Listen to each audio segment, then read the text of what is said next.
Guys, I need to come on here and just talk because I think volume 2 just wrecked it out of me. Like, I genuinely have been bawling my eyes out since like 1 a.m. in the morning, which is not healthy. I'm gonna get onto why. I have my whiteboard here, trusty dandy whiteboard, to give you guys some notes. So it's gonna be kind of like a teaching class on why I've not lost 100% of my hope, but I've lost 50%, because what the fuck was that? What was that? Like, genuinely. Okay, so I don't know if you can even see my first point, but it's all on Tammy. Because what was this misunderstanding? For me, by the way, guys, I'm Byler. 100% Byler endgame. Like, guys, Malevolent toxic shippers, get out of the chat if you're listening to this, because we're gonna go on a whole rampage and I cannot be listening to some negativity because I already have a lot in me right now. I'm suffering. So what I mean by the Tammy misunderstanding, I believe, alongside other people, that Will misinterpreted Robin's speech. Don't get me wrong, he used Robin's speech correctly, but he was able to accept himself, and that's how he killed those 3 demos in the maxi. Yeah, we're on the right page with that. Like, yes, you understood that. But then it fell down. I don't know why he made the mistake of then thinking Mike is his Tammy. Like, there's no correlation. Mike is not a Tammy. Mike is not a crush. Babe, you've been loving him since, like, as long as I can remember, season 2 even. Like, there are some scenes of season 2 Byler. Like, trust me, I will find them. But mainly season 3. And so I think for Will's arc to just become a self-acceptance and then moving on. Like, no, don't give me the Will moves on trope. I'm not here for that. I'm here for the queer representation that if you're gay, you can still be with who you love. Now, I'm going to say this. I just realized this is flipped the other way around, so I'm going to flip it next. But this rejection. Now, I will be upset, but it will be better if Mike kindly, like, sets him down and is like, hey, I'm sorry, I don't love you like that, than for it to just be a Will moves on.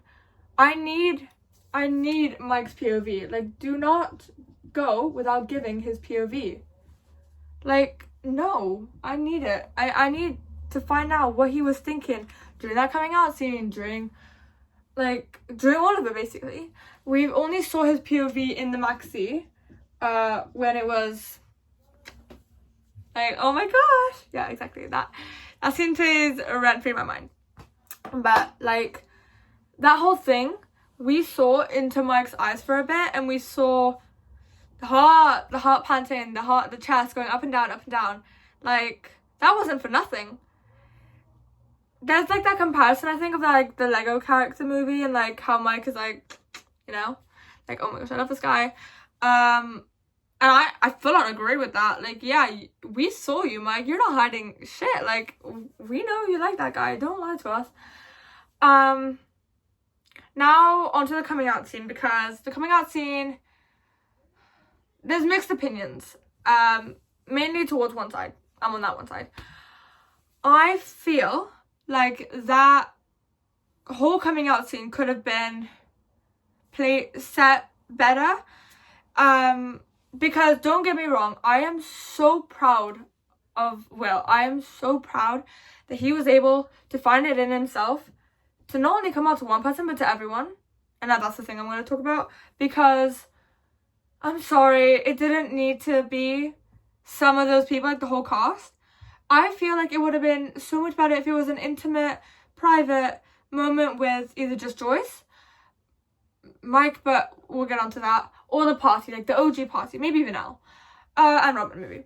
But there were some people that, I'm sorry, didn't need to be there. Murray? Why were you there, bro? Get out. It's not your, like, no, it's not your moment, babe. Get out. Like, I love Robin and Vicky, but why did Vicky need to be there? Vicky and Will have had, like, no scenes together. Like, legitimately none. You see Will in the hospital when he, like, sees them, but Vicky doesn't talk to Will. Vicky doesn't go to Will and like find out who he is. He just knows that Robin knows Will. Steve is more with Dustin. Steve and Dustin's platonic friendship is amazing. And oh my gosh, I cried when it was like, Dustin was like, Steve, please, don't be selfish. Like, don't get yourself killed. Like, I can't lose you. Like, oh my gosh. You should have seen me at 2 a.m. So, that happened. And that was so emotional. But let's get back to the coming out scene. Because I felt like some people didn't need to be there. I think it was better if it was just OGs. Now to the symbolism that I caught on so fast. Is when he's about to tell Joyce, and I need to tell you the truth, who walks in? No one but Mike. It could have been anyone else. It could have been anyone in the WSQK, but no, it was Mike. And I truly believe that if it had been anyone else, Will would have just gone back to his conversation with his mum Joyce, and would have just been like, I'll be out in a minute, like Joyce said, like, oh, we'll be out in a minute. But Mike, I think, just looking at Mike, turned on a light switch, and he was just like, yeah, I can do this. And that's why I feel like pushing it all to just a crush makes no sense, because 1 second ago we've just seen that Mike walking in was like, oh, I need to tell you the truth, I need to tell everyone. Like, it wouldn't have been if it was anyone else. So I feel like just pushing it to one side and calling it like a hallway crush, like, no, it's not a hallway crush. And oh my gosh, I'm about to get secondhand rage from this again, because it's not. And I'm going to talk a bit about the cinematography, because the cinematography was peak. And that's why I haven't lost full hope. I have lost the majority, because I came in to volume 2 full on. Byler's 100% happening. 6-7 gate, like, by the way, not 6-7 the number, like 6-7, like, it will happen in episode 6 or 7. Like, something Byler related. Did anything happen Byler related in episode 6 or 7? Nothing but the coming out scene. And that's not really 100% Byler, because he was coming out to everyone. But, yeah, like, that's why I haven't lost full on hope, because of the cinematography, which I'm saying now. The camera kept panning to Mike's face during their coming out scene. Yes, it did pan to some others. We saw Robin, and she was like, tears running down her eyes, and she was like, you got this. Jonathan, he should get the Brother of the Year award. Like, oh my gosh. After Joyce, he was the first one that ran up to Will and was like, I love you, bro. I'm never losing you. You're never losing me. Like, but I'm talking about Mike. We saw Mike's face when he blurted out, I don't like girls, which, oh my gosh, yes. Let's give a round of applause for Will in that moment. Okay, anyways. It panned to Mike's face. Like, every second, I swear. Yeah, we saw Dustin's face and we saw Lucas's face, and Dustin was kind of like, what do you mean by that? And then he was like, oh, you're gay, okay. You go, bro, you're gay. And then Lucas was also like, yeah, I support you. First of all, I'm so happy that they all supported him. I don't know what I would have done if any of them had just been like, no. Like, I think I would have smashed my phone and been like, nope, we're calling it a day. That's it. But oh, they were all supportive, which I love. But anyways, oh my gosh, this video's gonna be so long, and I like cut it down a bit. Okay. So, Mike's face every second just proves that Mike was going through some sort of realization. He was clocking inside. Yes, Mike is oblivious to like every signal where they're sending him, and I think that being the obliviousness, which not anymore, hopefully, is what made Will think his feelings were unrequited, his feelings weren't reciprocated, so therefore he's a crush, because if it was a real thing, he would give back, you know, like it's a two-way streak. So I think that's what also made him think Mike was just his Tammy, and he was just like, yeah, he's his Tammy, let's go. The only thing, again, just to add to Tammy, like, guys, why is Tammy the main character of the show? Like, get her out of here. Is none of the main people in the characters don't understand what Tammy means. Okay, guys, I'm back. I just had some lunch, had some time to calm down, because I could feel myself starting to get all stressed again, all the anxiety rising. Just at the thought of Byler not happening, and also like what they did to us. But I'm gonna get back. There is one large word that the whole fandom has been saying after. Guys, by the way, my handwriting is not this bad. I'm just like writing quickly. That a lot of people have said ever since last night. Which, by the way, in the UK, it was released at 1 a.m. in America, 8 p.m. So, like, either way, late at night. So, we all just kind of want to know. Some people say it is queer baiting what happened. Some people say no. Some people I'm on the third side that's saying I'm not gonna say anything about this until we find out what happens. Because what if in volume 3 Mike's character develops, Mike clocks it, Mike and Will have a confession, Mike and Will get together, like, or even if they don't, like, we just realize that Mike like had something.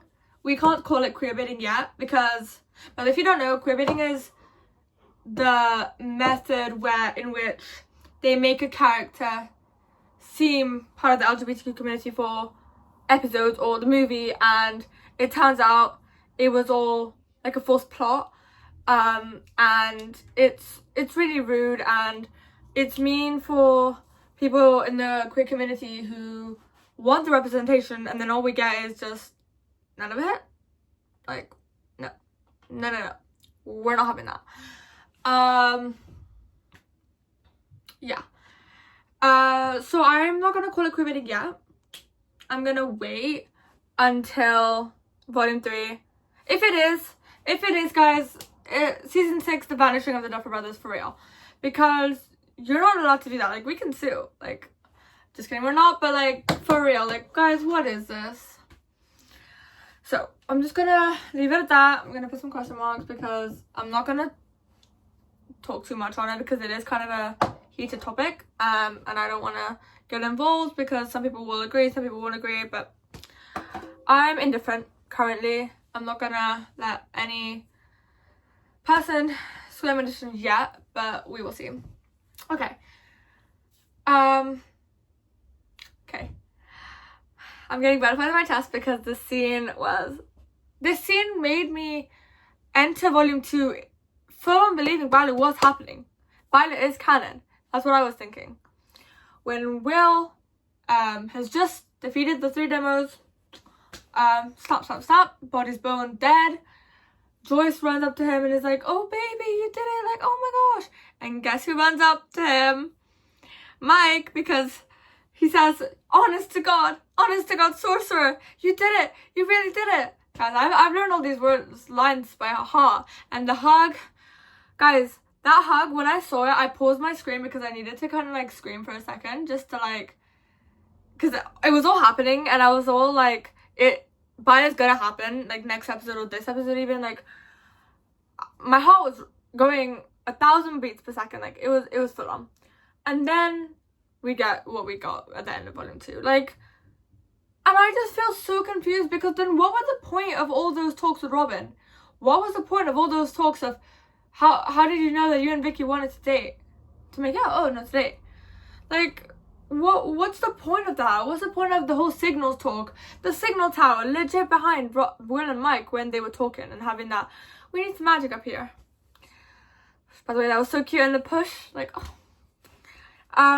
And even in the table read, like, the analysis goes as far as the table read when the Duffer Brothers are reading the script and all the stage directions, and they go, Will gives a playful nudge to Mike, and then Mike goes away, and then Will is like left red, blushing with embarrassment, and Robin clocks it. Why would you say Robin clocks it unless something's gonna happen in volume 3? Robin clocks it? You can't just say Robin clocks that Will's gay. We already know he is. Like, because it's obvious. Like, you've just been talking to Robin for like days on end about Vicky and Robin and Vicky and like all that. So it's just like they were feeding us. And then it's like, no. So I also don't understand that downhill journey of just like, we're going downhill in terms of Byler Nation and like everything, all our symbolisms, all our analysis, all our facts. It's going for nothing. Guys, I need to take a breath because I'm getting heated again. Like, it's not funny. So I'm gonna go back because I really want to mention Painting-gate. Painting-gate mention! Painting-gate mention is my everything. Out of all the gates, my favorites are Birthday-gate, Flicker-gate. I thought it was 6-7-gate. Turns out not to. By the way, I don't know why I'm saying this later. I'm probably gonna cut it to the beginning, but if you guys haven't watched Volume 2, please do not watch this without watching it first. And Volume 1, please. Because Volume 1 tops Volume 2 by a long mile. Like, so much tops it. Okay, took a minute to breathe. Because I just love all the gates. So as I was saying, Flicker-gate, 6-7-gate, what I thought was gonna be it. Maybe let's just make 8-gate. Which, by the way, Callie, 8, you're moving really weirdly. Like, what is going on with you? Are you... I don't know, guys. Callie's being a bit sus, and I know something's gonna happen. I just can't prove it. That meme. Like, Callie's just being a bit sus, listening, overhearing conversations between Mike and Al by the door. Like, that is weird. What is wrong? Like, what are you doing? Callie, explain yourself. Like, otherwise, like, we just have to think you're, like, gonna backstab us. Imagine I predict that. Imagine my words when I'm in the universe and that happens. Callie, please do not do anything to my party. Like, no, please. Okay, let me carry on with gates. Birthday-gate, Flicker-gate, 6-7-gate, 8-gate. Church-gate, which... Church-gate is kind of a weird one because I do like it. And there were some times when they talked about Ruined Cemetery Church so much in, like, Volume 1. And I really thought Church-gate was going to happen because we know that Mike went down into Upside Down, but Will wasn't. He was in the physical world, so in the right side up. So that's why I was like, no, Church-gate's not happening. But I love Painting-gate. Oh my god, Painting-gate has my heart. Painting-gate, Letter-gate, like, that's why I'm thinking they're leaving so much ambiguity, big words, ambiguity for Volume 3 when they will, like, hopefully explain to us Painting-gate. I know we can't always trust the cast and we should trust the show, but I don't know, sometimes the cast members can, like, give subtle hints. And so in that, in the press for, like, season 5, when they're giving all the cast members in front of their trailers, like, objects that remind them of past seasons, Finn got given the painting and explained how the painting, it's worth it. Don't like diminish it. And that's why I'm thinking we're 7 episodes in and no mention of the painting. And I also think that during the coming out scene, Mike must have been thinking, okay, so Will has a crush on someone who doesn't like him, who he knows he doesn't like him. I think Mike is thinking that crush is someone in Lenora because of the letters I was sending him being like, oh, I think Will likes a girl. And obviously now, Mike knows that couldn't have been a girl because Will doesn't like girls. So then it must have been a boy, a guy in Lenora. And I just need I need Mike to lock in and be like, ask Elle about the painting. Go and say, oh, Elle, I love the painting Will commissioned you. Or even just the letters, because Will, when saying the painting in the van, was saying, Elle commissioned this. Elle wrote in the letter, Will was writing it for someone he liked. Not adding up. So Mike, I need you to lock that in. I need an episode 8 for you to confront Will. Do it nicely, do it gently. And just be like, what's going on? So Painting-gate, please happen, because you can't leave that as a plot hole. Like, that is such a big plot hole. A whole episode was, like, dedicated on the painting and how Mike is the heart. You're the heart, you keep it all together. Jonathan also cooking it in the car, which now we understand because in the coming out, so Jonathan was like the first to be like, yeah, I get you. And all the symbolism of the van, surfer boy. And I just feel like that would be the biggest plot hole and such stupid, silly writing on Dufferwood's part if they just leave Painting-gate at season 4. because like what is that? Now to Lettagate. Lettagate is smaller because they've had a little discussion already at Rancomania about the letters, Mike and Will, like no letters and stuff. But I would really hoping that Mike wrote letters, love Mike, because he was writing to Elle from Mike. But hopefully, I'm just thinking he was writing letters to Will saying love Mike, just never sent them, or maybe they got sent and got lost in translation. I don't know.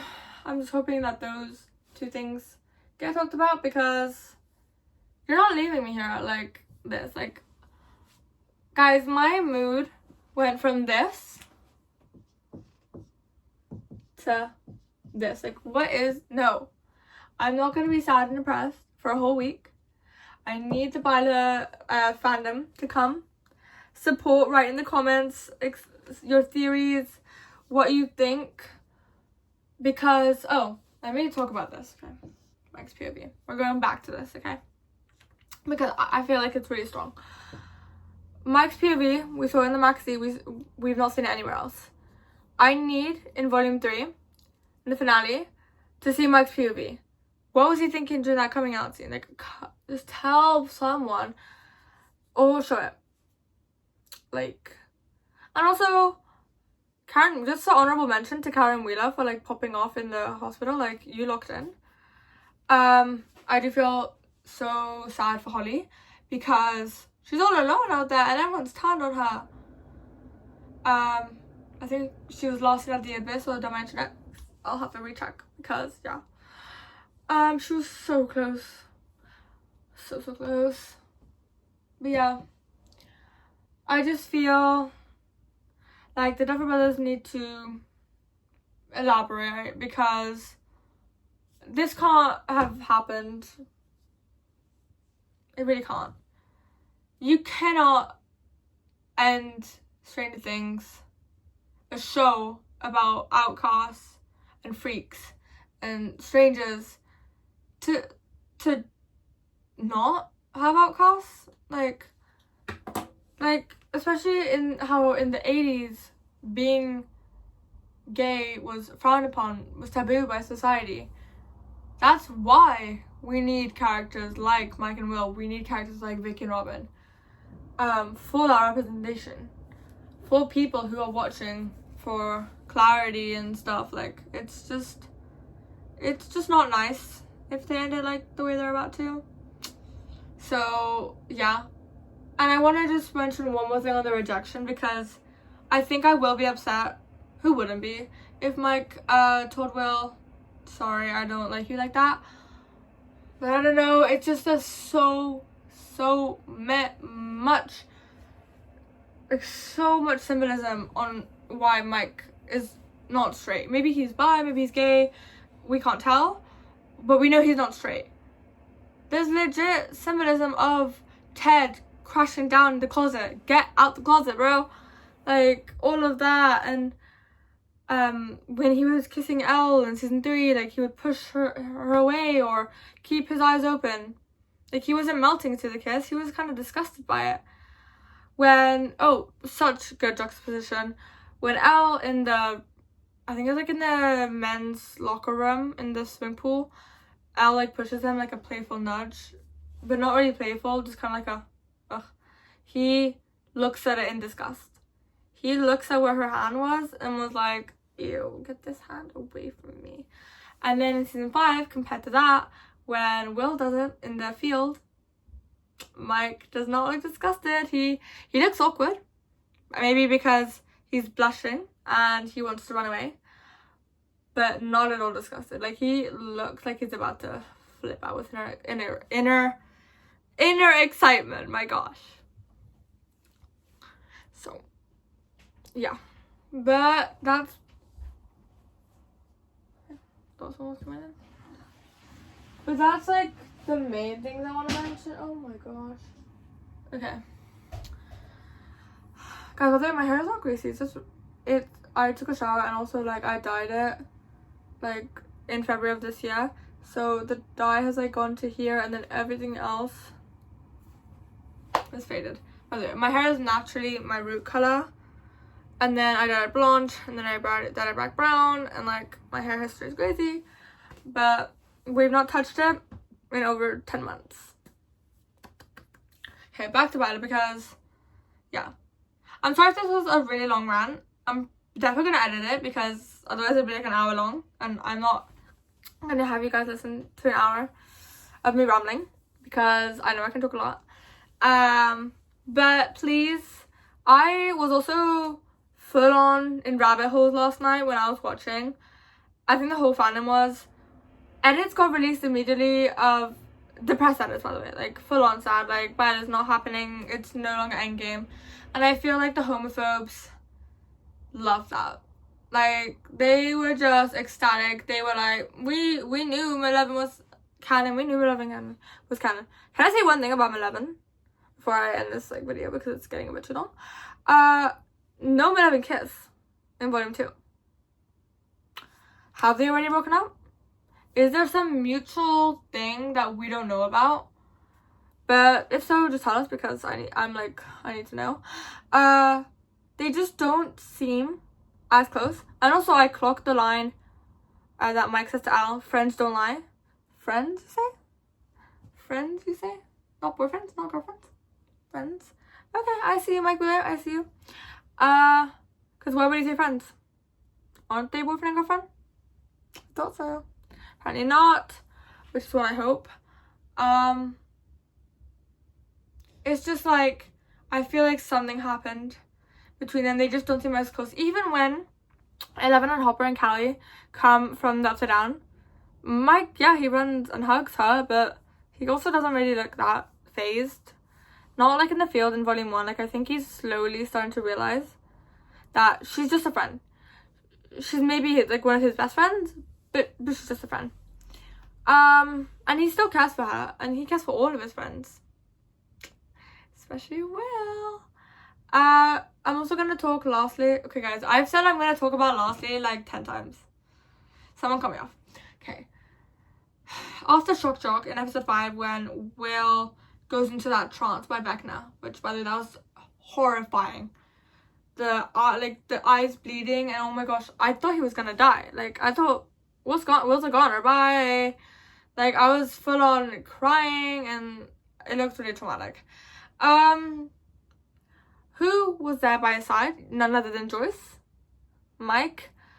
When Robin and I think it was Lucas were like, what's going on? Like, Max was in the coma. Mike was like, you guys can go to the hospital. You guys can go wherever they were going. Oh my gosh, I'm stuttering. Wherever they were gonna go. Mike was like, I'm staying here by Will. I'm staying here by Will's side. Like, and then he walks in behind Joyce when Joyce is sitting down and Will is on the bed laying down and eyes fluttering or like flicking or something. And who looks at him? Who looks down at Will and is like in fear of like maybe he's never getting Will back? Mike. And then we see the scene. But I think it's just canon.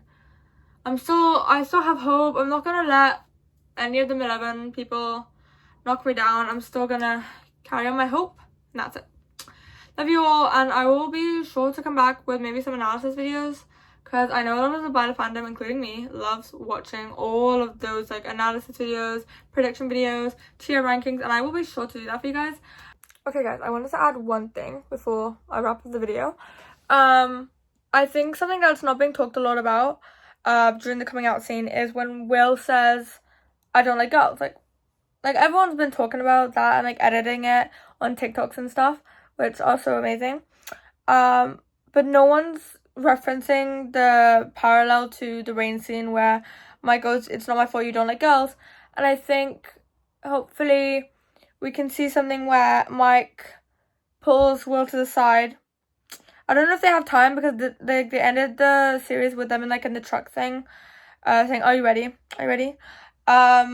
So maybe after it, but I just want something between Will and Mike where it's like, I'm sorry if I ever made you feel like you couldn't tell me, and then Will's like, no, it's okay, like, and then I really want him to just blurt out, I love you.